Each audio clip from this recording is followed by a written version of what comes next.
নমঃ পার্বতী পতে হর হর মহাদেব।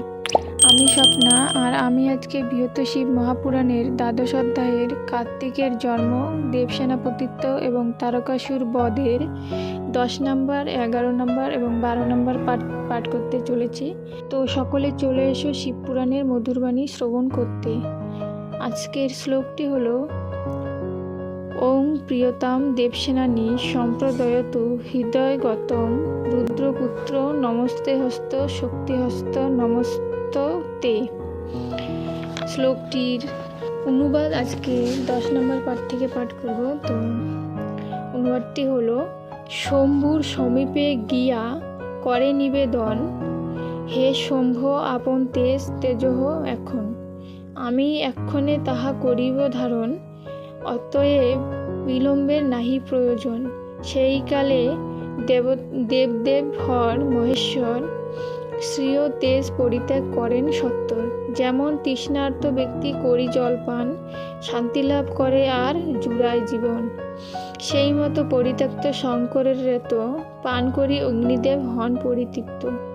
ইহা দর্শন করি যত দেবগণ অন্তরেতে স্বস্তিবোধ করেন তখন। অতঃপর শঙ্করকে করি সম্ভাষিত, নিজ নিজ স্থানে যান হয়ে হর্ষিত। হরের খরিত শত্রুপানে হত্যাসন ক্রমে ক্রমে হিনতেজ হলেন তখন। 5,000 বর্ষ শৈব তেজ ধরে হীনবল হইল আর না সহিতে পারে। শঙ্করের রেত তবে ফেলিবে কোথায়, দেবগণ প্রতি অগ্নি তখন সুধায়। ব্রহ্মার নিকটে যেতে কহে দেবগণ, তবে তথাগমন করেন হতাশন। পথ প্রান্তে দেখি জলময় কুটিলারে, অগ্নি কহে হে কুটিলে কহি যে তোমারে। মহেশ্বর সুদূরদর তেজ ত্যাগ করে, নিখিল ভুবন তাতে দুগ্ধ হতে পারে। অতএব তুমি ইহা করহ ধারণ, ইহাতে তোমার এক হইবে নন্দন। অতীব সুন্দর হবে তোমার তনয়, সর্বধন্য ও প্রশংসা পাইবে নিশ্চয়। গিরিসুতা কুটিলা তখন চিন্তা করে, এমন সুযোগ কেউ ছাড়িতে কি পারে। তখন কুটিলা হতাশন প্রতি বলে, শঙ্করের তেজ ফেলো আমার সলিলে।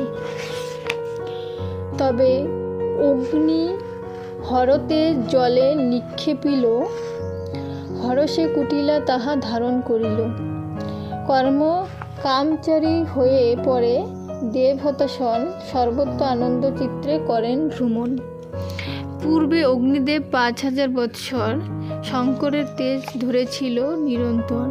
সেইকালে সেই তেজ প্রভাবে তাহার মাংস অস্থি রক্তমেদ মজ্জা রোম আর নেত্র শুশ্র কেশ আদি হইল হিরণময়, সুন্দর আকার তাতে হইল নিশ্চয়। তবে সেই প্রভাব দ্বারাই হত্যাসন জগতে হিরণ্যরেতা নামে খ্যাত হন। অতঃপর শৈব তেজ কুটিলা ধরিল, তাহে রম্য গর্ভ এক তাহার হইল। এভাবে কাটিল 5,000 বৎসর, ক্রমে ক্রমে পূর্ণগর্ভ হইল। অতঃপর আর না সহিতে পারে কুটিলা তখন, ব্রহ্মার সদনে গিয়া উপনীত হন। তৃপ্তিমতী কুটিলাকে দেখি পদ্মাসন, কহে তবে তব গর্ভ কেবা করে উৎপাদন। কুটিলা কহিল, পূর্বে দেব হতাশন শঙ্করের মহাতেজ করেন গ্রহণ। সে তেজ ধারণে তিনি অক্ষম হইয়া, অতঃপর আমাপরে দেন নিক্ষেপিয়া। তদবধি আমি 5,000 বৎসরে শৈব তেজ ধরিতেছি আমার উদরে। এক্ষণে উহার কাল হইল উপস্থিত, কিন্তু উহা নাহি হইতেছে নিষ্কাশিত। কুটিলার কথা শুনি কহে পদ্মাসন, এক্ষণে উদয়াচলে করহ গমন। হে কুটিলে, সেথা 100 যোজন বিস্তৃত এক মহাশর বন রয়েছে নিশ্চিত। সেই বনে তরা তুমি করিয়া গমন, পর্বত সানুতে গর্ভ কর নিক্ষেপণ। পরে 10,000 বৎসর হইলে গত, উহা হইতে এক পুত্র জন্মিবে নিশ্চিত। ব্রহ্মার বচনে প্রীত কুটিলা তখন তরায় উদয়া চলে করেন গমন। সেই স্থানে গিয়া নিজ বদন দ্বারায় সেই গর্ভ পরিত্যাগ করেন তরায়। পুনরায় ব্রহ্মলোকে করিয়া গমন, মন্ত্র বলে জলমূর্তি করেন ধারণ।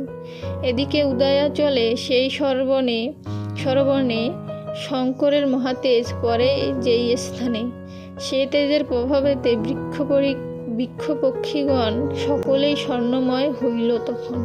পরে গত হইলে 10 সহস্র বৎসর জন্মলভে এক পুত্র অতীব সুন্দর, কমললোচন সর্বৈশ্বর্যের আধার, বনেতে উত্তানশায়ী হইয়া কুমার, মুখেতে অঙ্গুষ্ঠ দিয়া গভীর নিনাদে উঙা উঙা উঙা উঙা শব্দ করি ঘন ঘন কাঁদে। 6 জন তেজস্বিনী কৃত্রিকা তখন সেইকালে বনমধ্য করিছে ভ্রমণ। সহসা কন্দনধ্বনি শ্রবণে পশিতে বালকের কাছে ছুটে চলিল তরিতে। অপূর্ব সুন্দর শিশু করিয়া দর্শন, সকলেই হইলেন বিস্ময়ে মগন। পরে কৃপাময়ী হইয়া বালকে তরায়, সকলেই নিজ কোলে তুলিবারে চায়। সকলেই এক বাক্য উচ্চারণ করে, আমি অগ্রে স্তন্যপান করাবো শিশুরে। এভাবে কৃত্রিকাগণ কলহে মাতিল, নিজ স্তন্য প্রিয়াতে প্রবৃত হইল। এইরূপ বিবাদে কুমার সে সময় আপনি সরাননে পরিণত হয়। তখন কৃত্রিকাগণ মানিল বিস্ময়, স্তন্যপান করাইতে দ্বন্দ্ব নাহি রয়। আজকে শিবপুরাণে 12 অধ্যায়ের 10 নম্বর, 11 নম্বর এবং 12 নম্বর পাঠ এখানেই সমাপ্ত করছি। আর বাকি পাঠগুলো এরপর আরও 3-4 দিন পাঠ করতে হবে, তারপর সমাপ্ত হবে। তো তোমরা সকলে ভালো থেকো। আজকে এখানেই সমাপ্ত করছি। ধন্যবাদ।